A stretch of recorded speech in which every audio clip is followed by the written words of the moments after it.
Hello everyone. आज का video उन सारे स्टूडेंट के लिए है जिन्होंने ये तो डिसाइड कर लिया कि सर क्लास 11th में हमें कॉमर्स लेना है, पर फिर भी सर एक कंफ्यूजन बना हुआ है। कंफ्यूजन क्या? कंफ्यूजन ये कि सर 5 सब्जेक्ट हैं, इसमें 4 तो कंपलसरी हमें पढ़ना है, पर 5th सब्जेक्ट में सीबीएसई बोर्ड वेरियस ऑप्शंस देता है। तो अब कंफ्यूजन ये है कि सर हमारे लिए इन सब में बेस्ट चॉइस क्या है। तो चलो डिस्कस करते, आपके लिए बेस्ट चॉइस क्या होगी। चलो बेटा देखते हैं हमारे पास 5वें सब्जेक्ट की सबसे बेस्ट चॉइस क्या। तो सबसे पहले आपके पास मैथ्स, 2 तरह के मैथ्स अवेलेबल है, regular maths and applied maths. सबसे पहले सर रेगुलर मैथ्स क्या? बेटा रेगुलर मैथ्स मतलब वो जो ट्रेडिशनली चला आ रहा था सर, वो मैथ्स जो पीसीएम फिजिक्स केमिस्ट्री के साथ जो मैथ्स पढ़ा जाता है उसे कहा जाता है रेगुलर मैथ्स।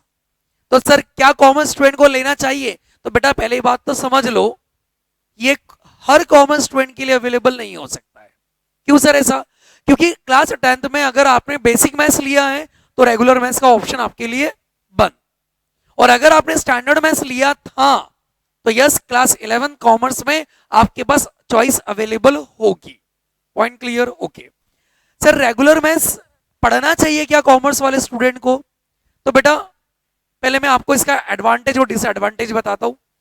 एडवांटेज कम, डिसएडवांटेज ज्यादा है। क्या सर? क्लास 11 एंड 12 में बहुत सारे ऐसे चैप्टर है जैसे trigonometry, advance integration differentiation, vector, numbers के ऊपर भी कुछ चैप्टर्स है, कॉम्प्लेक्स नंबर, ऐसे वेरियस चैप्टर है। मतलब अराउंड 50% ऐसा सिलेबस है जो कॉमर्स स्टूडेंट की लाइफ से जिसका कोई रिलेशन ही नहीं है, क्योंकि ये specially design for engineering students, science students, जिनका ऑब्जेक्ट आईआईटी, इंजीनियरिंग एक्सेट्रा है। Point clear? तो हमारे लिए ये कोई काम का नहीं है। मतलब 50%, अराउंड 50% सिलेबस ऐसा है जिसका कॉमर्स के साथ कोई कनेक्शन नहीं है। पॉइंट क्लियर यहां तक? ओके। मतलब एक बात तो समझ में आ गई, सर रेगुलर मैथ्स नहीं लेना चाहिए। पहले बहुत सारे बच्चे मजबूरी में लेते थे क्योंकि कोई चॉइस अवेलेबल नहीं थी मैथ्स से रिलेटेड।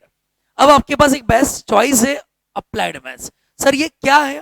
बेटा ये 2020 में सीबीएसई बोर्ड को दे रहा है, दुरुस्त है, बस समझ में आ गया कि भैया कॉमर्स वालों की जिंदगी खराब नहीं कर सकते, तो उन्होंने specially design for arts and commerce student एक नया मैथ्स लेकर आए। ये नया मैथ्स नहीं है, ये पहले भी था, पर ये 5 सब्जेक्ट में नहीं था। आपको अगर एडिशनल सब्जेक्ट पढ़ना है तो वहां अप्लाइड मैथ्स था, मतलब 5 तो पढ़ना है और 6वां अगर आप लेना चाहो तो।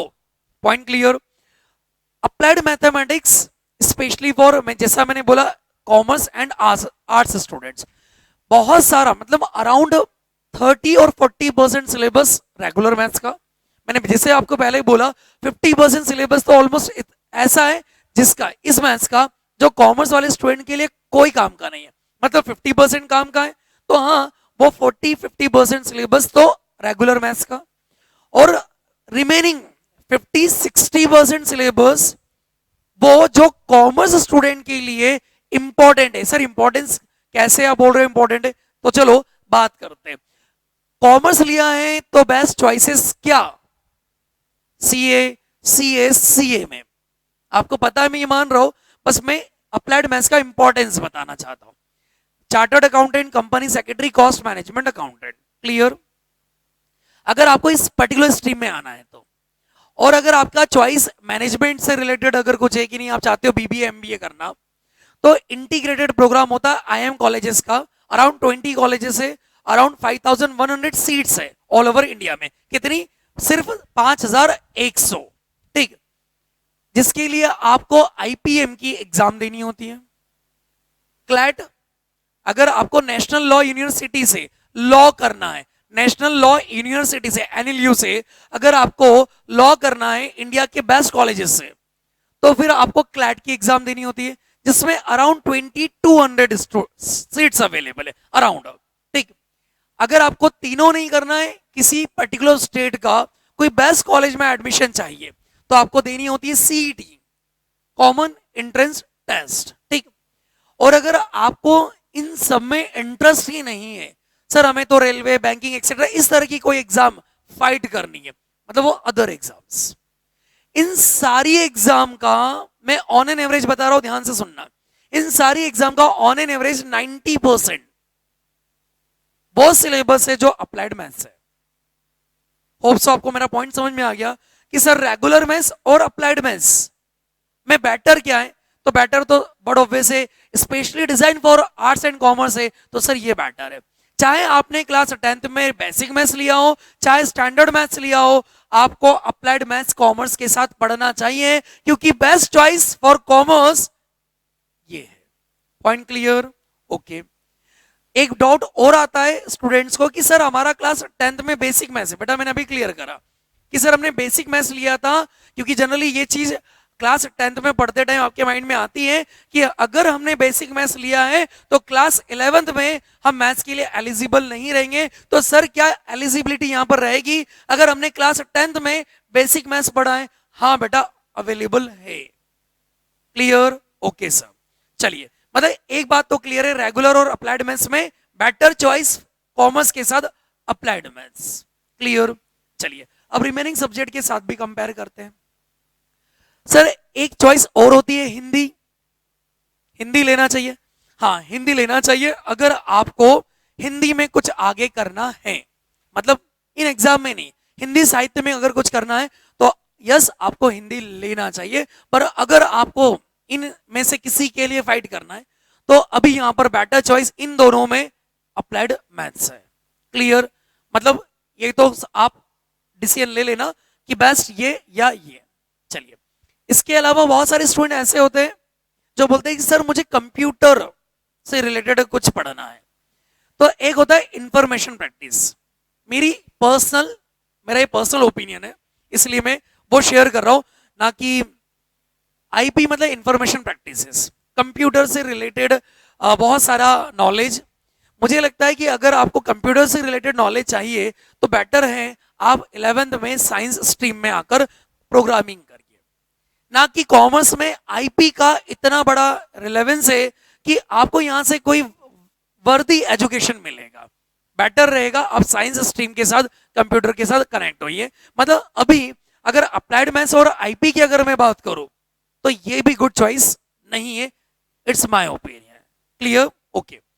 एक होता है फिजिकल एजुकेशन, बहुत अच्छा सब्जेक्ट है, स्वस्थ इंडिया तो मस्त इंडिया, ठीक, पर सब्जेक्ट को उतने डेप्थ में पढ़ो, बहुत अच्छा सब्जेक्ट है, बहुत नॉलेजेबल, मतलब बहुत सारी चीजें ऐसी है जो आपको नॉलेज यहां से मिलेगा और आपकी पर्सनल लाइफ में बहुत सारे इंप्रूवमेंट देखने के लिए मिलेंगे। फिजिकल एजुकेशन क्लियर है नाम से ही सर, फिजिकल फिटनेस के ऊपर ये फोकस करता है, प्राणायाम, योगा एक्सेट्रा, ठीक। ये उन स्टूडेंट के लिए बेटर होगा चॉइस जिनको स्पोर्ट्स में आगे कुछ करना है। यस, अगर आप स्पोर्ट्स में आगे कुछ करना चाहते हो तो फिर बेटर चॉइस आपके लिए पी है। पर अगर आपका स्पोर्ट्स नहीं है, हमारा ये ड्रीम है, तो फिर बेटर चॉइस ये है, ठीक। बहुत सारे स्टूडेंट ये भी बोलते हैं कि सर मुझे तो मैथ्स का फोबिया है, डर लगता है। तो बेटा डरने वाली बात नहीं है, ये बहुत अच्छा मैथ्स है। अब प्लीज इसको, क्योंकि मुझे जितना मेरा नॉलेज है, मेरे नॉलेज के अकॉर्डिंग सीबीएसई बोर्ड का रजिस्ट्रेशन अगस्त एंड में जाकर होता है, फाइनल रजिस्ट्रेशन। तो आपको अगस्त तक तो स्कूल से परमिशन लेकर अप्लाइड मैथ्स पढ़ना चाहिए, आपको इसके इंपॉर्टेंस को समझना चाहिए, बहुत इंटरेस्टिंग सब्जेक्ट है। आई थिंक इन दो सब्जेक्ट में बेटर चॉइस अप्लाइड मैथ्स है। पर अगर स्पोर्ट्स अगर आपका है, अगर आपको स्पोर्ट्स में कुछ करना है तो बेटर चॉइस फिर पी है। क्लियर? चलिए, एक और चीज समझ में आ गई। लास्ट, जनरली इस सब्जेक्ट के बारे में नॉलेज नहीं होता है, legal studies. Sir legal studies क्या है? तो बेटा ये वो है अगर आपका ड्रीम क्लियर है, मतलब हमारे माइंड में कोई डाउट ही नहीं है कि हमें फ्यूचर में क्या करना है। अगर आपका ड्रीम क्लियर है कि सर हमें तो लॉ की फील्ड में जाना है और लॉ में कुछ अच्छा करना है, तो लीगल स्टडीज, मतलब अगर लॉयर या इस तरह की किसी फील्ड में जाना है, एलएलबी, एलएलएम करना है, तो better choice legal studies. Point clear? मतलब पूरा लॉ कैसे बनता है, लॉ क्या है एग्जैक्टली, इसमें बहुत सारी डिटेलिंग आपको मिलेगी। और आप लॉ की किसी फील्ड में जाओ, स्पेशली मैं बताऊंगा कि अगर सीएस करना है तो भी आपके लिए बेटर चॉइस लीगल स्टडीज ही होगा। चलिए, तो सर इन दोनों में फिर भी हमें, क्योंकि सर इन सारी एग्जाम के लिए चाहे क्लैट देना है तो भी अप्लाइड मैथ्स और लीगल स्टडीज, क्योंकि क्लैट का ये दोनों ही पार्ट है, लीगल स्टडीज भी क्लैट का पार्ट है और अप्लाइड मैथ्स भी क्लैट का पार्ट है, तो सर दोनों में फिर बेटर चॉइस क्या?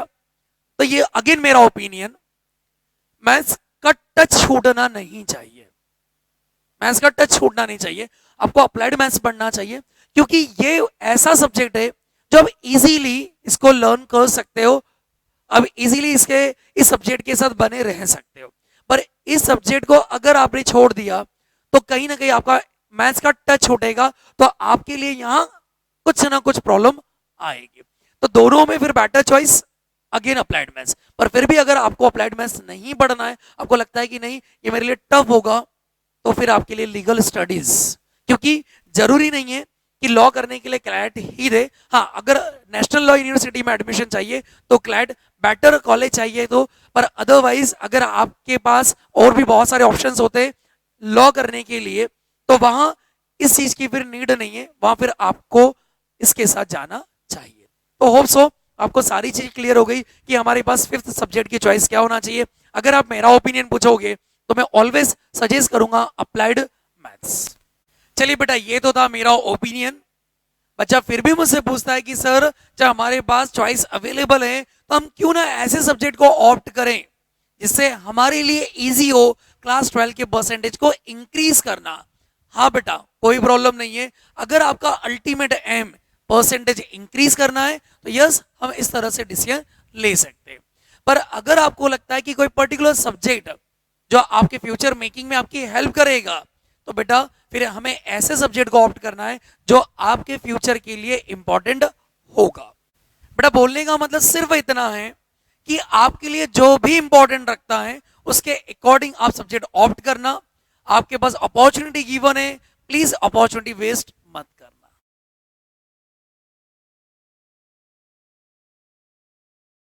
चलिए बेटा, आपने प्रॉपर एनालिसिस भी किया और प्रॉपर एनालिसिस करके आपने आपके फिफ्थ ऑप्शनल पेपर में बेस्ट ऑप्शन को सिलेक्ट किया। क्लास 11 में आपका एनरोलमेंट हुआ। एनरोलमेंट होने के बाद आपको ये फील हुआ कि सर मैंने जो पेपर ऑप्ट किया है ये मेरे फ्यूचर के लिए बेस्ट नहीं है, हो सकता है गलती हो गई हो, ठीक, कि सर ये मेरे फ्यूचर के लिए बेस्ट नहीं है, पर मुझे अब इस सब्जेक्ट को चेंज करना है। तो क्या सर सीबीएसई कोई ऐसा ऑप्शन मुझे देता है कि मैं अपने इस ऑप्शनल पेपर को चेंज कर सकता हूं? हाँ, आपको ये सीबीएसई बोर्ड इस तरह का ऑप्शन देता है। आपको डेट स्पेसिफिक कर देता हूं मैं। 13 मार्च 2019 को सीबीएसई बोर्ड ने अपने एग्जामिनेशन बायलॉज रूल में चेंजेस लेकर आई है, जिसमें यह पॉसिबल है कि अगर स्टूडेंट क्लास 12th में अपने क्लास 11 में ऑप्ट किए गए ऑप्शनल पेपर को चेंज करना चाहता है तो यस, वो चेंज कर सकता है। इसके लिए जो स्पेसिफिक डेट है वो 15 जुलाई है। ये डेट हो सकता है सिचुएशन के अकॉर्डिंग एक्सटेंड हो जाए। तो बेटा अगर आप क्लास 12 में सब्जेक्ट चेंज करना चाहते हो तो जो भी आपकी स्पेसिफिक डेट होगी उस स्पेसिफिक डेट से पहले अपना प्रॉपर डिसीजन